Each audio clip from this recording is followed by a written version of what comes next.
Welcome back to my channel. I'm here for another video to explain more about my life. I know I posted the video of my 16 and pregnant story, which kind of explained where I'm at today, but I kind of just want to let you guys know where I have been and why I am who I am.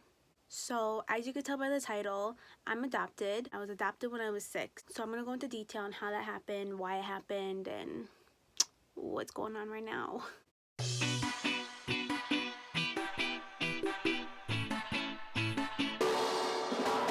So I was born September 21st, 1999, and I was with my birth mom at the time. She was 17 years old as well when I had Zachary. She was 17 years old when she had me. So me and my two sisters always joke about it being that family tradition.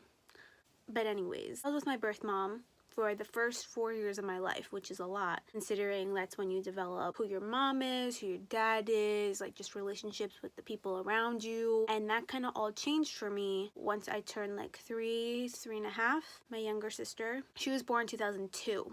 And when she was born, she had lots of like complications with her breathing, so she was put in the hospital. I'm pretty sure that's how they kind of discovered my birth mom not really being a good mother or suitable to be a good parent. When I was with her, she wasn't taking care of me, wasn't brushing my teeth, wasn't bringing me to the doctor's appointment, and she was drinking, and it was just not a good situation. So DIFUS got involved, and it was mostly due to the fact that she wasn't really providing me the stuff that I needed. It wasn't any abuse or anything. Sister was having lots of complications, and then she was just being brought into the hospital, which was, I guess, kind of was concerning, obviously. I know of going to the hospital when I was with my birth mom a couple times. Like I said, I was like 3, 4 at the time, so I don't really remember. I'm just going based off of what my mom now has told me. Then in 2004, our youngest sister was born. Soon after she was born, our birth mom's custody rights was taken away from her. Like, she didn't even have to sign off. They were just gone, because at that point I was put into a foster home. I vividly remember the foster home. It was with a black family. I was pretty sure it was just with her mom and her daughter, and I lived in some kind of apartment. It was a bunk bed. I slept on the top, she slept on the bottom, the sister or the daughter that she had. So while I was at this foster home, my younger sister, the middle sister, we'll just call her the middle sister, she was with this foster home that we are in right now, but now we're adopted. She was here, and when you're in foster care, you always have visits with your other relatives. We did have visits with our birth mom. A couple times we'd meet at this little diner restaurant. I still have pictures of all of us together, which I'll insert right now.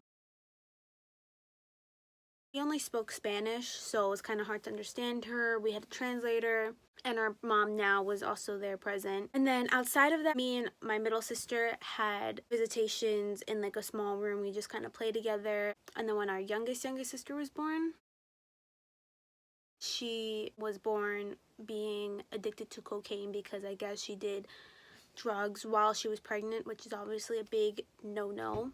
She was put into a foster family. She was going to go to us, but I guess my mom now thought that was kind of overwhelming.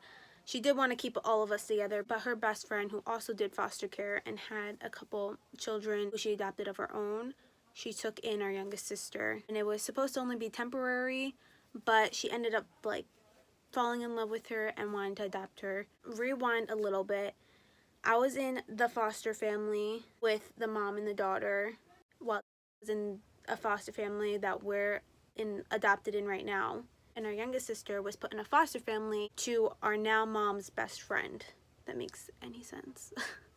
So after a while, during the visits, I for some reason kept saying I want to be with my middle sister, be in a foster home with her. In February of like 2004, I come to this family, and this family was very big and very diverse, because our mom now had 4 kids of her own. She adopted 4 kids already, 2 of them being black, 1 of them being like German, half black, and then another one who was also black, but she unfortunately passed away. My mom, she is still a foster mom to this day for like 30 years. She always has taken the children that other foster moms or foster parents wouldn't usually take due to like their intensive care and attention. And my mom previously was a nurse, so she's very well informed and educated on how to take care of children with those kind of needs. So in this case, our middle sister, who was in the hospital due to lung complications, she had taken her in, and since I wanted to be with her, she took me in as well. At this point, we kind of lost communication with our birth mom because our birth mom stopped showing up at the visits. And my birth mom had ideas of who he was. She pointed out this guy who was a couple years older than her when I guess they conceived me. They did a DNA test and it proved that he was not my father, but they did make accusations that the tests were not accurate and that he was the father. My birth certificate, his name is on my father's name location thing. I was born with the name Cindy Patricia. Obviously it's changed now. Since my mom stopped showing up to the visits, they just kind of assumed that she didn't want us anymore. It took like almost 2 years until I got adopted, just because of paperwork, finalizing stuff, going to court. Just turned 6 is when I actually got adopted. And I remember throughout this whole process, I had a caseworker who always check up on me, give me gifts, make me feel like I'm not loved because I'm not with my birth mom anymore. But my mom now, she told me when I first came into this family that I immediately started calling her mom. I would occasionally ask for my birth mom and occasionally ask for my poppy, who's like my dad. But other than that, I kind of smoothly fit in to the family. I do want to note that my other adopted siblings at first did not like me because I guess me and my middle sister were the last to join the family. So growing up, there's always issues, but I'm getting a little ahead of myself. Let me back up. Soon after I turned 6 is when we had a court date. The whole family had to go to a courthouse, have paper signs for them to be our legal parents. Right before this happened, since I was old enough, I was like 5, almost 6, like I said, they asked me if I wanted to keep my name or change it. And my mom gave me ideas of what to call me. She liked Caitlin. I'm so glad I don't have that name. They asked me, oh, do you want to change your name? And I was like, no. Why? I wish I did. But like, I kind of like it, but I used to hate my name because like Cindy is so old fashioned. But I really like my name. So since I didn't want to change my first name, she decided to change my middle name from Patricia to Elise. And I'm so grateful because I love Cindy Elise Bordoon. It flows so nicely. My adopted family is all Dutch. So after I got adopted, the transitioning was quite smooth. Me and always like paired up together, sharing a room to this day. But I was so blessed to have been able to grow up with her. And if you guys are wondering about our youngest sister, she was able to grow up with us in some way. Unfortunately, she wasn't able to live with us and be with us and see each other every single day, but we always tried to meet up whenever we got the chance. Their parents had no problems with it because they were best friends, but there was always issues here and there towards the other adopted children. The mom also adopted other children besides her, so both of our families are very diverse and very different and very loving in their own way. The life I'm living right now, I'm trying not to take anything for granted.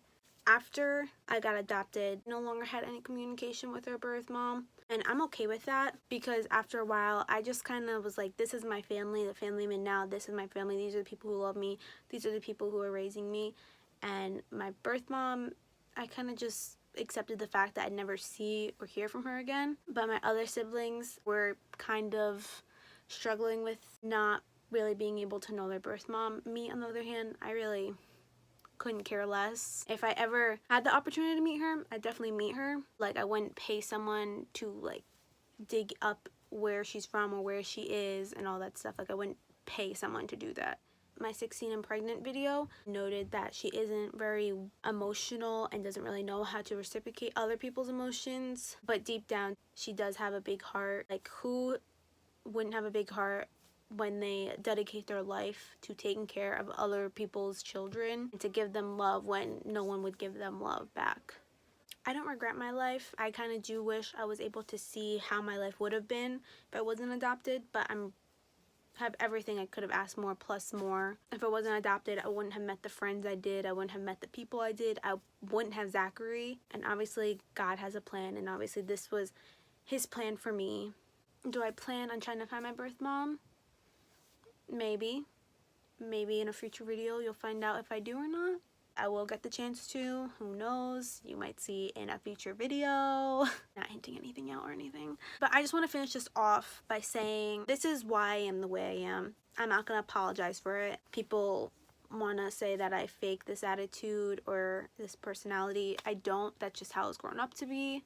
And I look at Snooki, I just found out that she was adopted as well, and that she's not really Italian, but she's actually from Chile. And I think that's so cool. Like, even though you're not Italian by blood, being able to grow up and experience that culture, I would have identified myself as Italian as well. Sometimes it's not always about being so precise and blood and specific. Like, you can still love someone as family even if they're not your blood related family. And that's just what I want to let you guys learn from this, that always accept others no matter where they're from or what they look like or what nationality they are, because we're all human beings and we all deserve to be loved. And that's what my mom does for all of us, is just give us a family that loves them and takes care of them when our actual parents couldn't do that.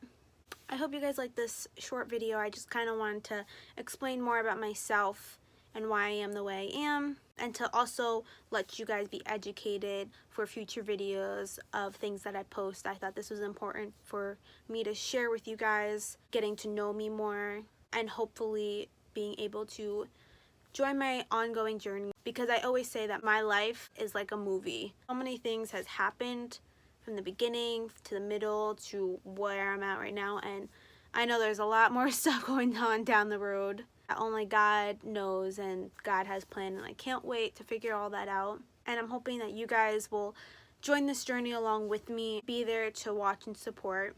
Thank you guys so much for watching. Everyone have a good morning, evening, good night, midnight snack time.